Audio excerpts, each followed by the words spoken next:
What are we, 13 hours away from the possibility of a government shutdown? And if it were up to our next guest, well, the president and Congress would not receive any paychecks during the shutdown. The Republican Congressman Steve Womack of Arkansas successful in getting his bill past the House, but it hasn't made it further than that. Congressman Womack joins us now. Thanks for coming on, Congressman. So I guess your colleagues still want to get paid even if we do get a shutdown tonight.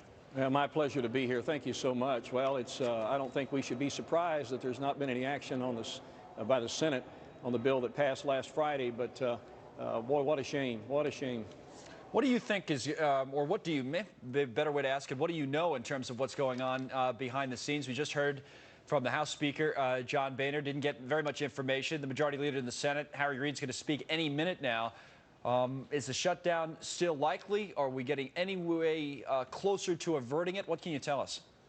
You know, I'm not involved in the discussion, so I can only comment from the surface, and that is simply that obviously things have not progressed to the extent where there can be agreement on both sides, and I can't handicap whether or not there's going to be a government shutdown or not. I just think it's a terrible shame. Yeah. It is obvious. What we do know is we know we're $14+ trillion in debt. We do know that we have a terrible deficit this year. We do know that we had no budget from 2011 and that we're still trying to find our way through the 2011 process. And it's a shame because we have so many big items in front of us that we're bogged down in 2011 issues, and we need to put these behind us and move on to the bigger things. Yeah, because you're right, we do have a lot still to talk about. Now, this bill that you put forward would have had members of Congress not getting paid, the president not getting paid. The way the law is set up now, by the way, everybody gets paid, the members of Congress anyway, and the president if the government shuts down. But it was bipartisan to some degree in that Barbara Boxer, Democrat in the Senate, seemed to introduce something similar. But these things don't seem to go anywhere.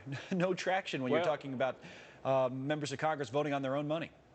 When they move to the level they're at now, and it's a really partisan discussion going on, there's very little that you can expect positive in the outcome. But what my bill did specifically was it pressure on the Senate to act by April the 6th, which is now passed, give us 3 days to have it on the floor so that we can vote on it in time to keep the government from shutting down. And the consequences would be that if it was passed by the Senate, if it was signed by the White House, and they fail to act, that H.R. 1 would become the law of the land. But I'm not surprised that it hasn't gone any further. Again, waiting Harry Reid, the Senate Majority Leader, and he'll be speaking. Actually, Congressman, thank you for joining us. Here he is now, Majority Leader in the Senate, Harry Reid, on the Senate floor. Let's join him live.